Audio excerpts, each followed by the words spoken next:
ओम शांति। अगर सुबह 3 से 5 बजे के बीच आपकी नींद खुलती है तो सिर्फ एक बार ये 3 शब्द जरूर बोलें। अपने बच्चों और परिवार की सुरक्षा के लिए ईश्वर का आशीर्वाद खुद ब खुद आएगा। देखिए, क्या आपने कभी सोचा है कि सिर्फ 3 शब्द सिर्फ एक बार बोलने से आपके जीवन में भगवान की आशीषें आ सकती हैं। हाँ, आपने सही सुना। 3 छोटे शब्द पर उनमें इतनी शक्ति छिपी है कि स्वयं भगवान के द्वार भी खुल सकते हैं। लेकिन ये शब्द कोई जादू नहीं है, ये वो हैं जो भगवान को आपके हृदय से जोड़ते हैं। ये वही शब्द हैं जो एक टूटी हुई, निराश, ना उम्मीद भरी आत्मा को भी एक नया जीवन दे सकते हैं। और इन्हें जानना, सुनना, समझना आपके लिए आज बहुत ज़रूरी है। तो इस वीडियो को एक पल के लिए भी छोड़िए मत, शुरुआत से अंत तक देखिए, क्योंकि हो सकता है आपके जीवन का सबसे बड़ा उत्तर यही 3 शब्द हों। बहुत से लोग पूछते हैं, क्या सच में बोलने से कुछ होता है? क्या शब्दों में इतनी ताकत होती है? और हमेशा मेरा उत्तर होता है हाँ। जब वो शब्द आपके दिल से और आत्मा की गहराई से निकले हों, विश्वास से कहे गए हों, तो ईश्वर ने भी यही किया। भगवान ने भी आपके लिए कहा हाँ। विश्वास कीजिए, आपके शब्द आपका भाग्य बदल सकते हैं।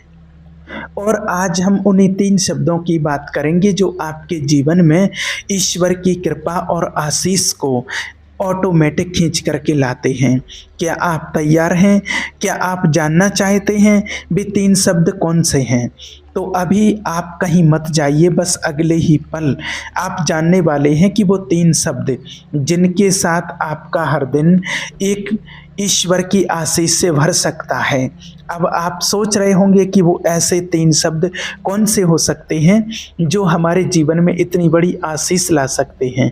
क्या वो कोई प्रार्थना के वचन हैं या कोई गुप्त मंत्र जैसे शब्द हैं? तो नहीं, ये वो शब्द हैं जिन्हें एक सच्चा दिल, टूटे हुए मन और आत्मा के साथ बोला जाए तो भगवान का दरवाज़ा खुल जाता है। और इन शब्दों को समझने से पहले आपको एक सच्चाई जानना ज़रूरी है। हम सभी जीवन की दौड़ में थक जाते हैं, कभी हालात से, कभी लोगों से, तो कभी अपने ही आप से। और ऐसे समय में भगवान हमारे बहुत पास होते हैं, बस हमें दिखते नहीं हैं क्योंकि हमारी आंखें आंसुओं से भरी होती हैं और हमारा ध्यान दुनिया के शोर में खो जाता है। लेकिन वो 3 शब्द जो आप दिन में एक बार भी कहें तो यह शोर चुप हो जाता है, दिल के घाव भरने लगते हैं और आपकी आत्मा में एक नई शक्ति, एक नई ऊर्जा आती है।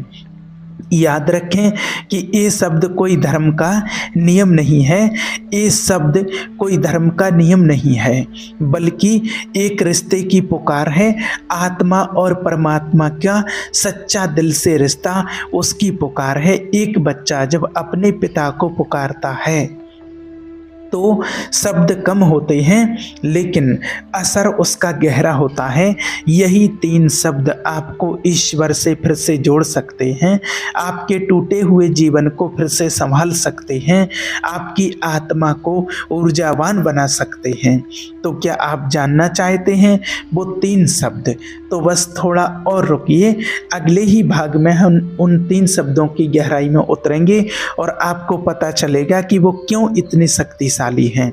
अब आप सोचिए कि जब जीवन का बोझ असहनीय हो जाता है, जब हर ओर से दरवाजे बंद हो जाते हैं और आपके अपने भी साथ छोड़ने लगते हैं, तो क्या बचता है? केवल एक ही चीज़, एक पुकार।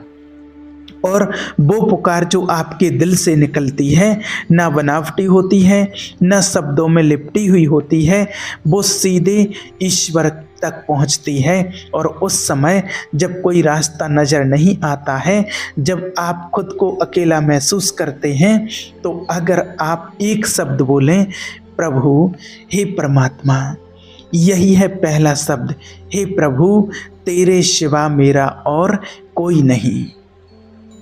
मेरा तो एक शिव बाबा, दूसरा और कोई नहीं। प्रभु एक ऐसा शब्द है जो कोई विशेष धर्म, जाति या भाषा नहीं देखता है, बल्कि वो परमेश्वर तक एक बिखरी हुई निराश आत्मा की पुकार बन जाता है। जब कोई व्यक्ति अपने दिल से कहता है या कोई पाप करने वाला भी कहता है कि प्रभु मुझे बचाओ, जब एक माँ कहती है अपने दिल से कि प्रभु मेरे बच्चे को संभालो, मेरे परिवार की रक्षा करो, जब एक जवान कहता है प्रभु मुझे राह दिखाओ, तो आपके लिए आकाश से जरूर कोई उत्तर आता है। प्रभु कहना कोई शब्द नहीं, ये एक संपूर्ण समर्पण है। ये तो हम सभी जानते हैं, हमारे शास्त्रों में भी लिखा गया है कि जो दिल से कोई प्रभु को पुकारेगा, ईश्वर का नाम लेगा, वो उद्धार पाएगा। जब आप प्रभु कहते हैं दिल से, तो आप खुद को उस परमात्मा के हाथ में सौंप देते हैं। आप मान लेते हैं कि अब से मेरी नहीं, अब उसकी योजना चले। प्रभु कहना एक स्वीकार करना है कि अब मैं खुद नहीं चला सकता, अब तू ले चल।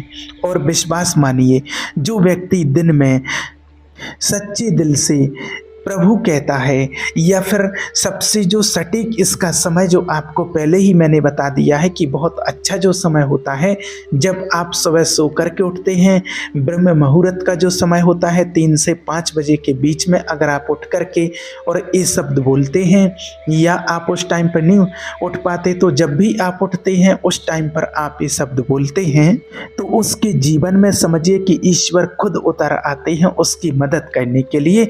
इसलिए पहला शब्द है प्रभु, जिसमें ईश्वर की आशीष की चाबी है।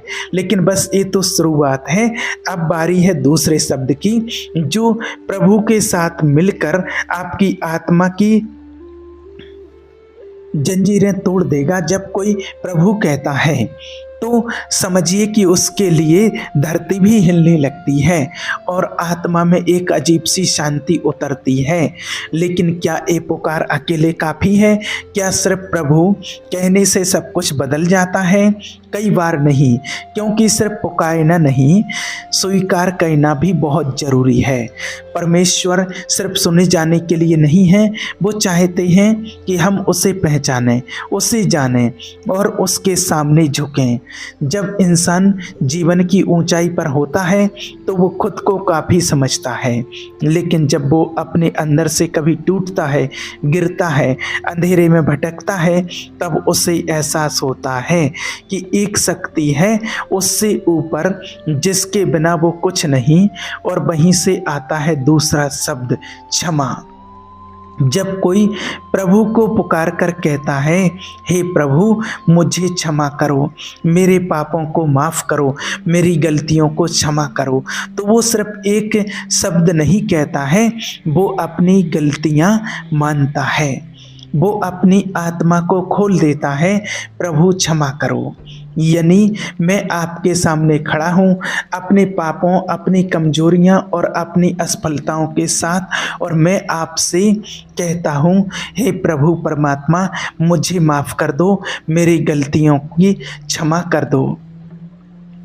देखिए, स्वयं परमात्मा कहते हैं, हमारे शास्त्रों में भी लिखा है कि अगर कोई अपनी गलतियों का एहसास कर ले और जो गलती एक बार कर दी है उसकी भूल सुधार ले, वो गलती फिर से ना हो और पश्चाताप कर ले, सच्चे दिल से उसको मान ले, तो भगवान उसकी गलतियों को भी माफ़ करते हैं और उसको आगे के लिए रास्ता दिखाते हैं। तो क्या आपने कभी अपने पापों के लिए भगवान से क्षमा मांगी है? क्योंकि जब आप अपने पापों के लिए कहते हैं प्रभु मुझे क्षमा करो, तो आप अपने अंदर की गंदगी को उसके पावन हाथों में सौंप देते हैं। ये शब्द आपके और ईश्वर के बीच की दीवार को गिरा देते हैं, ये आपको नया बनाते हैं और आपको अंदर से शुद्ध करते हैं, और तब ईश्वर आपके हृदय को साफ कर देते हैं। प्रभु पुकारना एक आस्था है, लेकिन क्षमा मांगना एक नम्रता है, और यही नम्रता आत्मिकता आपको ईश्वर के और करीब ले जाती है, आपको ईश्वर से जोड़ती है। अब तक 2 शब्द हुए हैं, प्रभु और क्षमा, लेकिन रुकिए, अब भी एक और शब्द बाकी है जो इन दोनों को पूरा करता है, जिसके बिना ये वाक्य अधूरा है और आशीर्वाद भी अधूरा है। जब कोई आत्मा दिल से प्रभु और फिर नर्म होकर के कहती है क्षमा, तो वो दरअसल एक द्वार खोल रही होती है, एक ऐसा द्वार जो ईश्वर के पास तक लेकर के जाता है। लेकिन अभी तक बात वही रुकी है, अब भी एक और शब्द बाकी है, वो शब्द जो सब कुछ बदल सकता है, जो आपको ईश्वर से जोड़ देता है। कभी कभी लोग कहते हैं मैं ईश्वर को पुकारता हूँ, मैं क्षमा भी मांगता हूँ, फिर भी जीवन में शांति क्यों नहीं आती है? उसका उत्तर छुपा है उस तीसरे शब्द में, क्योंकि सिर्फ पुकारना और क्षमा मांगना काफ़ी नहीं होता है, जरूरी होता है समर्पण। और यही है वो तीसरा शब्द, स्वीकार करता हूँ। जब आप प्रभु को कहते हैं प्रभु मैं स्वीकार करता हूँ कि आप ही मेरे उद्धार करता हैं, मैं स्वीकार करता हूँ कि आपके बिना मैं कुछ नहीं, मैं स्वीकार करती हूँ कि आप ही मेरा मार्ग, सत्य और जीवन है, तो वो क्षण आपके पुराने जीवन का अंत बन जाता है और एक नए जीवन की शुरुआत। अगर आप अपने हृदय में विश्वास करते हैं तो आप जरूर उद्धार पाओगे।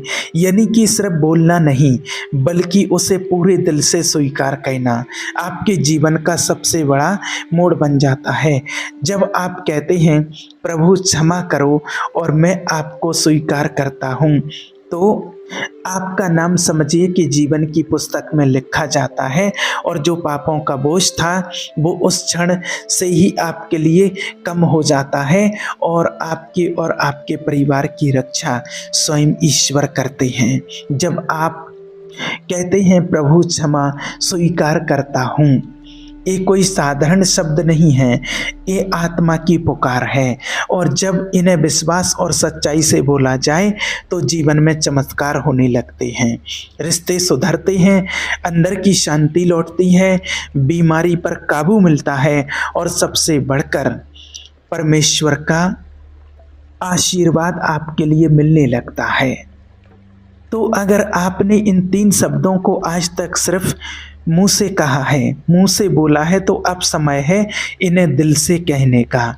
आज ही आप एक बार एकांत में सुबह जब भी आपकी नींद खुलती है 3 से 5 के बीच में, जब भी आपकी नींद खुलती है, अगर आपको सुबह याद नहीं रहा तो दिन में जब भी आपको याद आती है और समय मिलता है तो एकांत में, एक बंद कमरे में, एकांत में कहीं पर भी या फिर खुले आकाश के नीचे बैठ करके कहिए, हे प्रभु मेरे जीवन की बागडोर आज से आपके हाथ में है और मेरे पापों को क्षमा करना, मेरे परिवार की गलतियों को क्षमा करना, माफ़ कर देना, और मैं अपने जीवन को आज से आपके हाथों में समर्पित करता हूँ।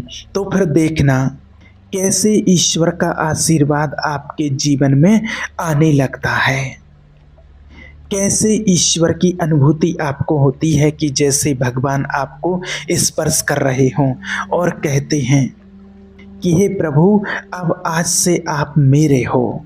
और ये शब्द आपके मुंह से नहीं, आपके दिल से, आपके अंतरात्मा से निकलते हैं, तो वो सिर्फ बोलना नहीं होता है, वो आपकी अंतरात्मा की आवाज़ होती है। और याद रखना कि भगवान ऐसे सच्चे दिल को कभी नहीं ठुकराते हैं, जो उनके सामने झुकते हैं वो हमेशा उनको ऊंचा उठाते हैं। और आज से ही सुबह उठते ही अगर आप इन 3 शब्दों को एक बार भी बोलते हैं तो समझिए कि आज से ही आप अकेले नहीं हैं, आपके जीवन में ईश्वर का आशीर्वाद खुद ब खुद आने लगेगा और ईश्वर का दरवाज़ा आपके लिए अपने आप खुलने लगेगा और आपका मन सच्चे आनंद से भर जाएगा। ओम शांति।